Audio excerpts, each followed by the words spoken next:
And I just felt the Lord placing this word in my heart as I was thinking about getting back on my life chat.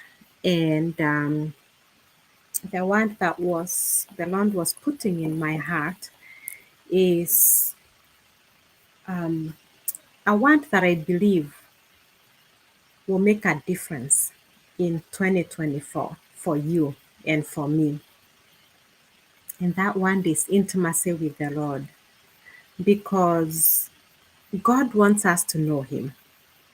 So often we forget that God knows us very well. Like Jesus said, God knows what we need before we even ask. He knows us, He wired us, He knows what we need. Do we know Him in the same way? And what creates intimacy is that exchange of love and information, getting to know one another very well. And since God already knows us, He is calling us to get to know Him.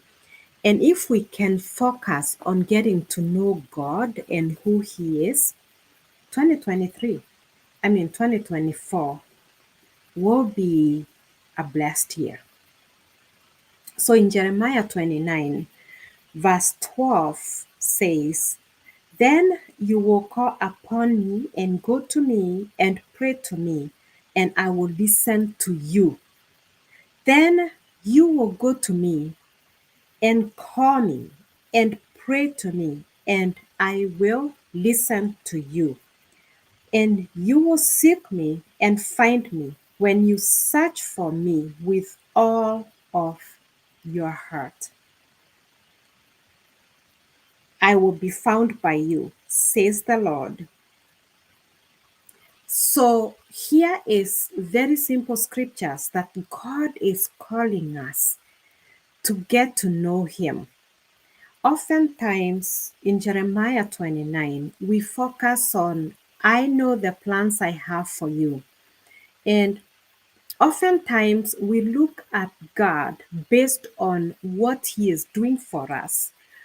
We focus on our needs, we focus on our wants. What do I want from God? What do I want God to do in my life?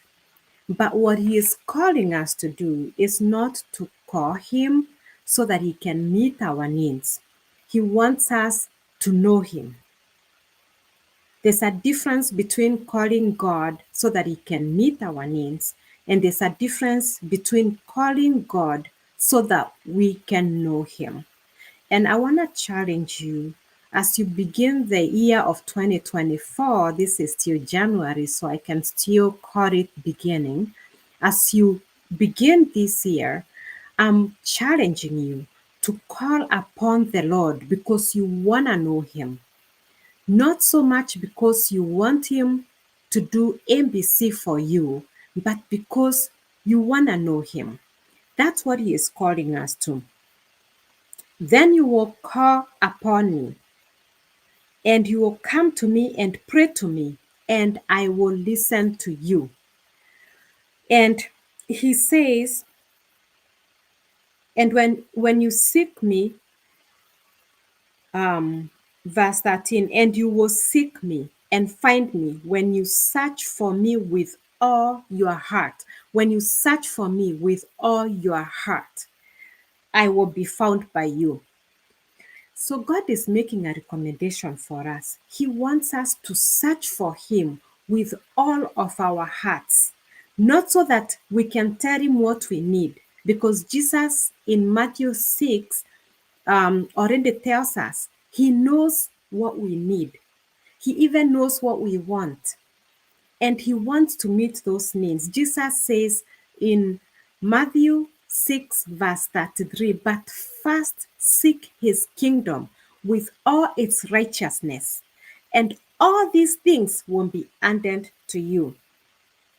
Psalms 91, verse 1, "He who dwells in the secret place of the Most High shall abide under the shadow of the Almighty." And so often, because we are so self focused as human beings, we tend to look at the part of the scripture that is focused on us. He who dwells in the secret place of the Most High shall abide under the shadow of the Almighty. We tend to focus on abiding. What are we going to get out of it? Protection. And we tend to focus on protection. We don't need to remind God to protect us. Our main job is to work on abiding. That is the job that He has called us to. Our main job is to seek Him with the whole of our heart. That is what He is calling us to do. When we seek God with the whole of our heart, He says, then I will be found by you. And what happens is when you become intimate with God by seeking to know Him, intimacy is about knowing one another. It's not about the things that we get. When it comes to marriage, intimacy is not the things that we get from our spouse, a husband, a wife. It's not about the things that they do for us. It's about how we know them. Do you know who your husband is? Intimacy can be found with your children. Do you know the heart of your children? What is their desire? What are the things that they carry every day? Are they happy? Are they sad? Are you aware of what's going on in them? That is intimacy. Intimacy is getting to know the person. And so often in life, we focus on what we are getting from people instead of who they are. We don't take time to know people. We take time when we want something from them. We make it about things instead of the person. And what God is telling us, what will make a difference in our lives is getting to know God. He says in Psalm 139, He wired you, He knows you. And we spend so much time telling God about us, and we forget that He wired us, He knows us. So intimacy brings great rewards because when you are intimate with God, you get to know His heart. And when you get to know God's heart, what it does is that it brings you so much peace because He walks the journey with you. When you know the heart of God, it means that you know that secret place. Psalm 91 says, He who dwells in the secret place. What does that secret place mean? It means that God is revealing things to you that He is not revealing to everybody else around you. The secret places of God are known by those who dig into that relationship to get to know God. So He gets to show you secrets about life. He gets to show you things about life, about life around you that He is not showing everybody else. And sometimes when you build that intimacy, you can be surprised that people around you cannot see what you are seeing. But guess what? They are the secrets of God. The secret places is where God takes you when you become intimate with Him. So the things that you take for granted and are not really common things because God is showing you things that He is not showing other people. And the more intimate you become, the more God continue to show you that He is separating you because He gives you contentment of heart that is beyond your understanding. He gives you a contentment. He gives you a contentment in the things that are happening around you. He helps you to recognize where He's going, how He's moving, how He's doing things.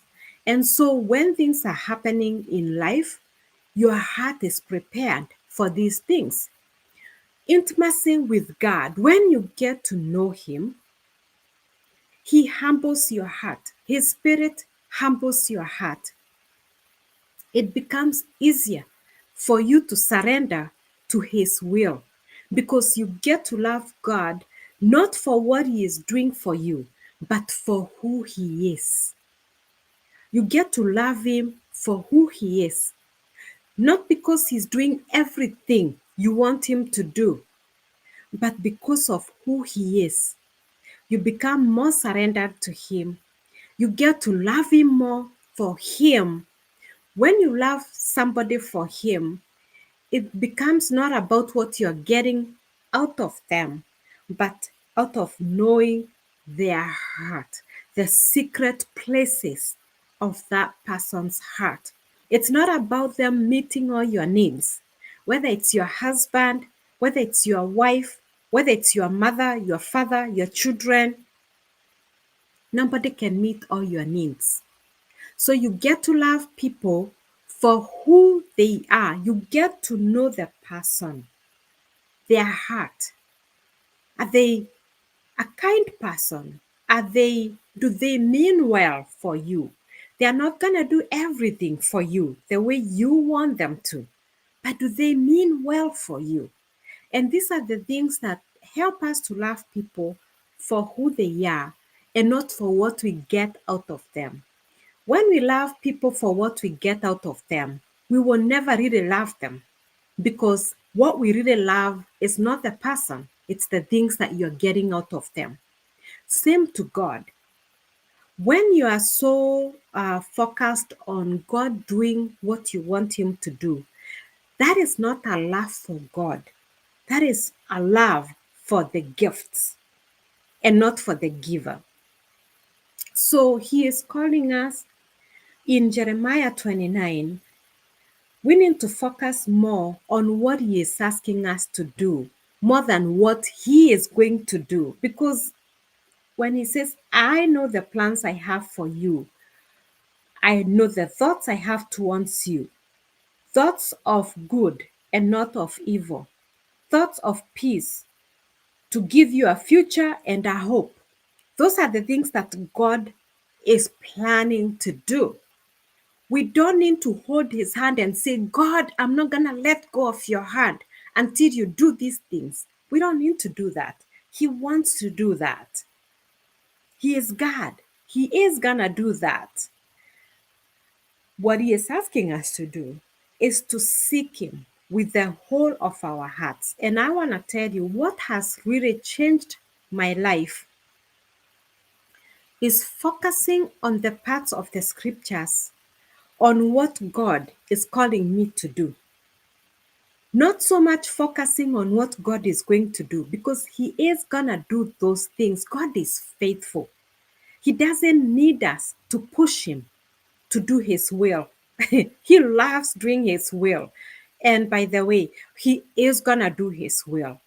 There are times He's going to let you have your will, but oftentimes you will suffer consequences of pushing your will over His will. And so we need to get to know his heart so that we can learn to surrender to his will, even when it's uncomfortable to us. And that's what he is calling us to. So I have worked more on getting to know God and what his will is. I like to read scriptures from what he wants me to do. Seek me with the whole of your heart. And I meditate on that. And I ask God questions. I want to know you more, God. What do you want to tell me today? What do you want me to hear from you today? And we can do this with our lives. God, speak to me. I want to hear you. I want to hear your word. When I read the Bible, I want to understand what you're trying to say to me, not to take it and try to make it do what I want it to do for me. But I want to understand what your word is really saying to me. That is what God is calling us to. And that is how we become intimate with God, is by getting to know him. He wants us to know him. He's calling us to seek him with the whole of our hearts. So I want to challenge you to begin this year with seeking God with the whole of your heart so that you can become intimate with Him, so that you can get to know His heart. Intimacy is about knowing God, it's about knowing those secret places of God, as He says in Psalm 91. He who dwells in the most secret place, in the he who dwells in the secret place of the Most High shall abide. So our job is to dwell. And dwelling means you are seeking Him constantly. And that's what He is talking about in Jeremiah 29, um, verse 12 to 14. Seek me with the whole of your heart. So this morning, I'm just logging in to encourage you to spend this year seeking God, because what God has in store for you is way more than what you can think or imagine. But oftentimes we go to Him to tell Him what we want, and we miss on what He wants for us. So I'm here to encourage you this year. Let's seek God together. Let's seek to become intimate with Him. Let's seek to know those secret places. Let's seek for God to show us the secrets of His kingdom, the things that He is not showing those around you. Seek Him, ask Him, get to know Him for who He is. And I also encourage you to get to know the people in your life for who they are, not for what they can give, but for who they are. Who is that person? Who is your wife? What is her heart desire? Who is your husband? What is his heart desire? Who is your child? Sometimes we think we know our children because we gave birth to them. We think it's obvious that we know our children because we gave birth to them. Obviously, I know my child. They are mine, so I know them. And let me tell you the truth. The only way you get to know anybody is by being intentional about having a relationship with them. You can be a mother and a father and not have a relationship with your child and not know what they are thinking. You don't know what's going on. You don't know what they are experiencing during the day at school.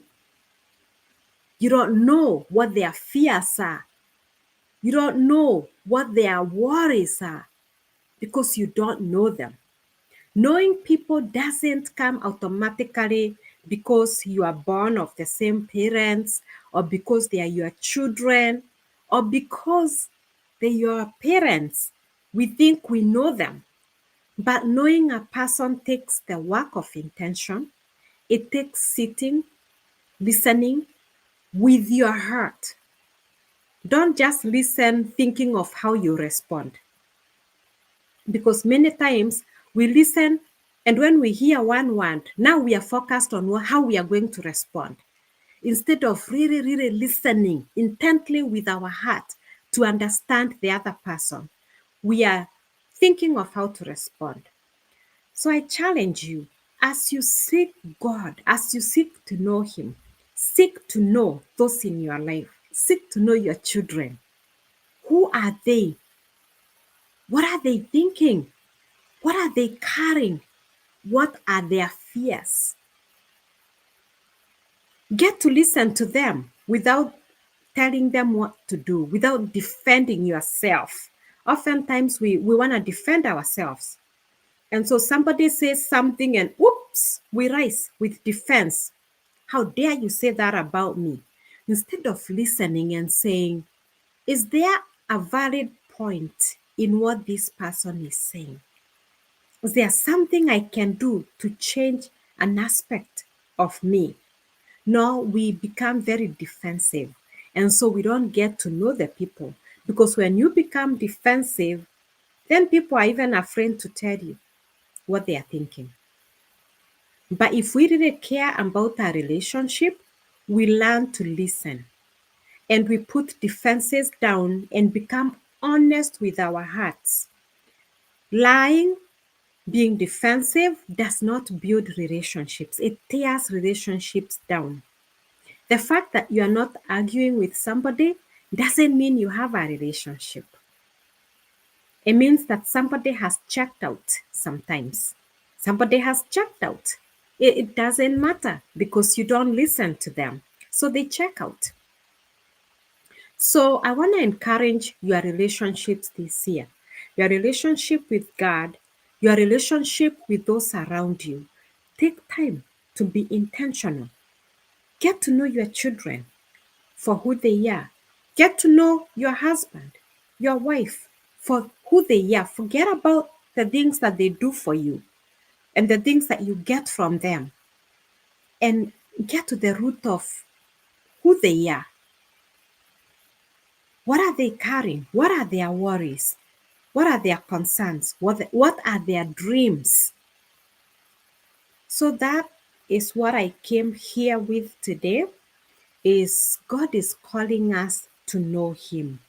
Then you will call upon me and go to me and pray to me, and I will listen to you. And you will seek me and find me when you search for me with the whole of your heart. I will be found by you. So that is the promise that God is making to you today. Seek him with the whole of your heart. He promises that he will be found by you if you seek him with the whole of your heart. So that is my encouragement for you this morning. Stay tuned. Um, I am excited to share this journey with you in 2024 as God enables me Monday through Friday. So stay tuned. And if this live chat is a blessing to you, share it or invite somebody else to listen to it. I do have some words from the Lord, and especially I really want to get into end of life issues. My mom is with the Lord. She died in December of 2023. 2023 was a very difficult year for me. The whole year, actually, starting from February. But I learned many things. And I also um,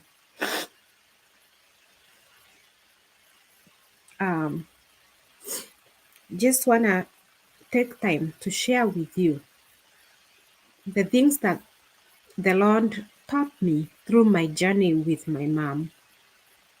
The things that I saw, the things that I experienced, there's just a great wealth of things that are in my heart. And sometimes I feel weak, which is to be expected. I don't think it's anything new.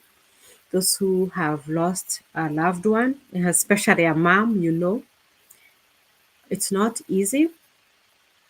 Um, I haven't even been able to go back and read the things that people wrote to support me when my mom died. It's as weird as it sounds. When I think of going back to read, I feel weak. And so I want you to know I'm aware and I will go and read those comments because I know they'll minister to my heart. And I thank you. Um, but it's a process. But I have many things that I want to share with you. Um, I have a love for caring for our loved ones when they are going towards the end of life journey. It is the life that we are very uncomfortable with. We don't like death. Death is our enemy. It indeed is a great enemy. And it's important to figure how to deal with it because unfortunately it's inevitable. And we like to think that death happens for other people, but not us. We like to think that death goes to other people's families, but not us until it really comes to us. And then we don't know how to deal with it because we've never accepted that it is going to come to us. We shouldn't focus on it every day, but we should not ignore it. So there's a lot I have in my mind. Stay tuned. Otherwise, may the Lord bless you as you purpose to seek Him, purpose to know Him. All right. Blessings.